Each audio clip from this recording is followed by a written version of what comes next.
I've got my whole community on red alert. Mario, you might remember, just dealing with this question, Ref Silver specifically, that we had a moment where I said there could be one more rejection at the 50 range.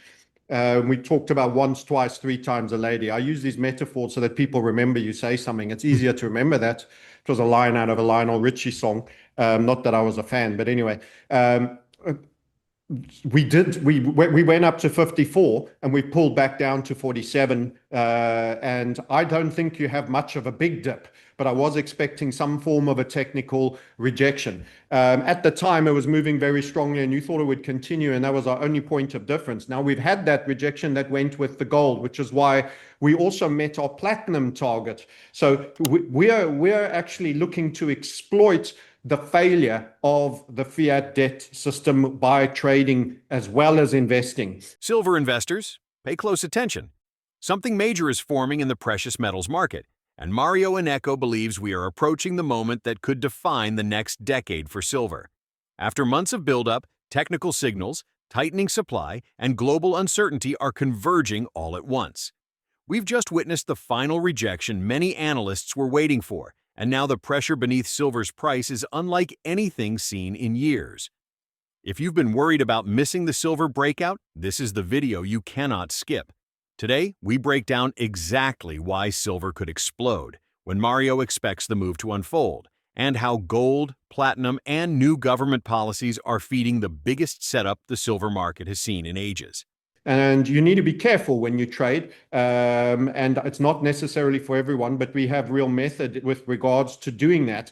And it's our overall opinion. And it's something I don't stop like a flea in the ear of my community saying, you are not missing the silver move. You are not missing the silver move. We've had now the rejection. And if I can just go again to the charts, and I think the supply story, because the question is actually a fundamental one, not a technical one. I just wanted to ask you quickly, because someone gave a super chat and he wants thoughts on platinum as well. So maybe you could look at platinum. So I'll do both in one go and then I'll hand back and then you go to Clive, please. But this wick could literally be that it doesn't need to be a big rejection because of the fundamentals of the supply being so rattled. It's not something you paper over. That's another point, just by the way, on supply. So much of silver production is incidental secondary product. You don't have pure mines that you can just say, hey, can you open up that other shaft that you've already dug and all of that and just start pumping it out now that prices are better? No, you don't. You're relying on gold, zinc, copper miners who actually stumble on silver where there's a reasonable percentage of it. And because they've already expended all the energy in digging the ground for the primary copper, gold, or zinc, you get a disproportionately low cost attachment to the secondary silver that is attached.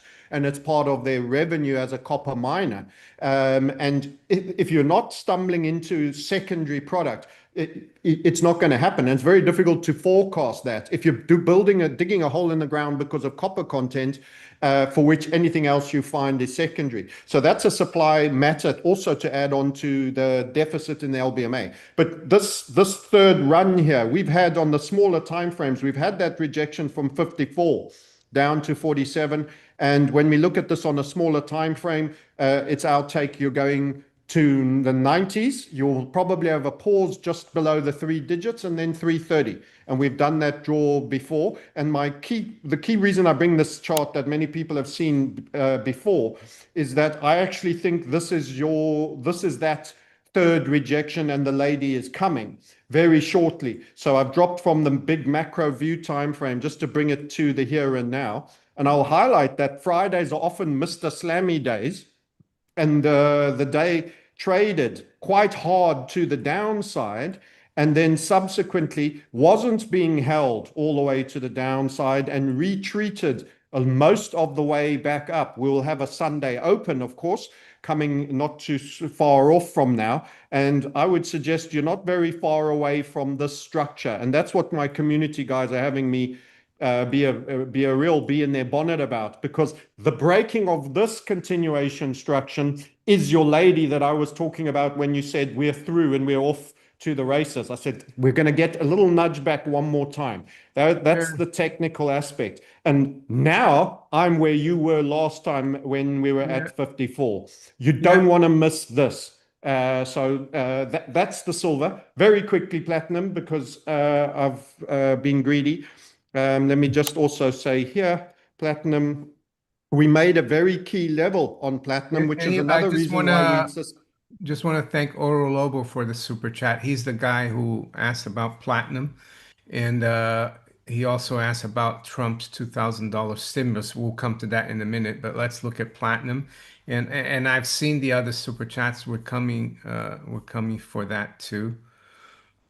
So platinum, I don't follow platinum too closely. I think Clive does though. I And do, and I love it. And I think it's cheap gold. And it's even more tightly supplied than silver, in my opinion. And this was the big move. We were in sub 1,000 down here. And this is the big move. And you ran a target. And that's why I think the whole precious metals category ran a target, because they're all correlated. And when you get a technical setup on the one, this was a big weekly upside HVF method setup. That's your target 1621. You get that pullback and rest. We've now had that. If we get silver starting to run and gold is the king, we do need gold to run if silver's to run, but it doesn't need to run much. It just has to not be falling badly for the others to be unleashed. So I think this is as far back as we pull, and I think we'll start to see a bid coming back into platinum in the not too distant future. So don't miss the silver move. Don't miss the platinum move. We just need gold to be okay, and gold finished the day pretty well on yesterday. So yeah, let me finish there. Okay, Clive, what have you got any thoughts on platinum, and also Sure. this talk about this $2,000 stimulus from the Trump administration? First of all, on platinum, there's been quite a shortage of platinum in the marketplace this year. I think it's about 16%, which is one of the reasons why the platinum price has gone up by 60 odd percent this year. According to the estimates I've seen, that deficit should come more into balance next year. But the long-term prospects for platinum are once again one of deficit, and of course the platinum market is absolutely tiny compared with the gold or silver market. And as Francis pointed out, platinum is more of a byproduct of other mining. So there's not a lot you can do to increase the platinum amount. You can't just go and open up a platinum mine. I mean, apart from that, it's impossible to find. But even if you did, it wouldn't be economic unless you're mining something else. Mario Inneco begins by highlighting the recent move from the mid-50s down into the high 40s. This wasn't a breakdown. It was the final technical pullback he's been warning his community about for months. Mario calls it the third rejection, the last reset before the market is free to break through resistance and begin a much larger run. According to him, this is the moment where investors must stay alert, because the structure forming now is nearly identical to setups that preceded major silver breakouts in the past. But the real story isn't just technical. Mario puts major emphasis on the supply crisis building beneath the surface. Silver is not mined like gold. It's a secondary byproduct, meaning miners extract it unintentionally while pursuing copper, zinc, or gold. This means silver production cannot simply rise when demand increases. The industry can't turn on more silver. Supply remains tight no matter how high the price goes. Combine this with LBMA inventory deficits and rapidly growing industrial use, and silver's physical supply is under extreme pressure. Mario explains that this structural scarcity, paired with a weakening global economy, creates the most powerful long-term setup silver has had in years. Recent inflation trends, slowing growth, geopolitical tensions, and renewed government stimulus deepen the cracks in the fiat system. Every check issued, every deficit expanded, pushes investors toward hard assets: gold, silver, and platinum. Mario's stance is clear. This is not just a trade. It's a wealth preservation moment that comes once in a generation. He also emphasizes the role of gold. Silver doesn't need gold to explode. It only needs gold to remain stable. Gold acts as the anchor. If gold doesn't collapse, silver has room to run hard and fast. Platinum, meanwhile, is even tighter in supply than silver. With most production coming from South Africa and Russia, platinum carries massive geopolitical risk and long-term upside. Mario calls it cheap gold, a metal that could outperform once the precious metals complex begins to move. Then there's the broader economic backdrop. Mario and Clive warn that government stimulus checks, including the proposed $2,000 payments, signal deeper structural problems. Not only do these checks fuel inflation and inflate asset prices, but they also increase public dependency on government, pushing society closer to centralized digital currency systems. In other words, the system continues to weaken, and the more it weakens, the more powerful the case becomes for precious metals. Mario's core message to investors is simple and repeated. Do not miss the silver move. In his view, silver's next breakout could push it into the 90s, pause, and then accelerate toward his long-term technical target of roughly $330 per ounce. He believes the setup is already here, and the window of opportunity is closing fast. And most of the platinum in the world comes from Russia and mostly from South Africa, but Russia and South Africa are the two key places.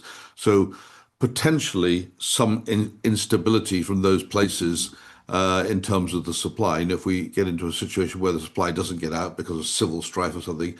So if you want to get involved in precious metals, it's not a bad thing to have some exposure to platinum as a sideline to gold, because if it decides to move, it's going to move a lot faster and further than silver or gold. Having said that, I think it's had its run for the time being, so I'm kind of expecting a year or so of stability. But I do think long term, the prospects are for the platinum price to exceed the gold price, just as was the case for, well, since the beginning of time and up until a decade or two ago. So yes, by all means hold platinum, but it's not kind of gold is the ultimate safe asset. Platinum is more of an asset you want to buy and change it to gold at some point when the price has gone up. Yeah, I agree. I mean, gold is a monetary metal. Platinum, not as much. But I agree with France's view as well, and your view that there's not that much out there. And geopolitically, even though I think on Friday it looked like there's going to be a deal between Ukraine and Russia, brokered by President Trump, it looks like the Europeans are trying to scupper that. So things are still uncertain. As for the $2,000 check that Trump is talking about, they want to bring that in the next few months. And I think this shows that the economy is not doing great, as Trump says. Because why would people need a stimulus check if the economy was doing so great? And it just goes to show that he's losing a lot of support from the bottom 50%, the people who are struggling with actually inflation, because he called it an affordability crisis. But that's just another politician trying to hide the fact that all they do is really create inflation. And the cure is going to be even more inflation. That's right. Because the cost of the issuance and all of that just gets passed on to the further prices. And the worrying trend, I want to just bolt something up, and that's, again, just wading in here. It all is a means to an end. What they're doing is training for UBI. So if you keep doing this and keep ingesting further, you eventually entrench it as a need for government, in the basis that government continues to be the issuance of largesse to people who are struggling. It then starts to be mean qualified, and you end up UBI based on income and various other aspects. And then you get the compliance, the digitization, the biometrics, and everything else with it. So these are steps. This should not be applauded. This is part of the very subtle movement into the totalitarianism. So I described how proliferation and over expenditure by governments actually is Marxism. It ends up in Marxism, as perverse as that sounds, because it leads to inflation, it then leads to runaway, it then hyper indebtedness, and then you end up with this. At the same time, this issuance and this normalization, because we had it first introduced during CV19, and now we are going, oh, so this is now policy now. Government gives checks to population. Well, of course, you and I and all of us at this level economically know it's being put into the inflation and it'll be taken straight back in higher costs across the board. But it's more worrying for how it entrenches role of state. And that's what you need to think about with the new technologies. Yeah, Clive, what do you think about these stimulus checks? I guess they're not going to go to everybody. They're going to be income limited. So if you have a salary of, I don't know what it'll be, 100,000, 200,000, they'll say no stimulus check. But obviously, it does what it's supposed to do. It stimulates the economy. It gets people out and spending the money. Many of them won't spend the money. They'll invest the money, and because just because you earn below whatever the limit will be doesn't mean to say that you actually need the money. So plenty of these people will have the money and they'll say, right, that's it. I'm going to go and put it in the stock market, or I'm going to buy gold, or I'm going to buy silver, or I'm going to buy Bitcoin, or I'll do my home extension. So not all of it will necessarily stimulate the economy, but it will have the effect for sure of pushing up asset prices. That's definite. And this is how they keep the economy alive, by provided house prices are going up, provided stock market's going up, everybody's a happy bunny because everybody feels richer and they keep spending. I think, yeah, and I agree with Francis 100%. Is their way of getting you to become more and more dependent on Yeah. government. And that's a bad thing. I was reading today some quotes here from Nietzsche, who I don't know much about, but he said something. Freedom is the will to be responsible for ourselves. So there you go. The We can more, for, we can force you to be free. yeah, but the more you become dependent on government, the less free you are. If Mario is right, silver is approaching one of the most important breakout moments in modern history. The supply is tight, the technicals are aligned, and global conditions are pushing more investors toward real assets. Whether you're stacking, trading, or just watching from the sidelines, now is the time to stay informed and stay prepared. If this analysis helped you, hit like, subscribe to the channel, and turn on all notifications. More powerful market updates are on the way. And now, I want your take. Question for you. Do you believe silver can break into triple digits during this next major move? Or do you think the market will hold it back longer than expected? Drop your thoughts below. I read every comment.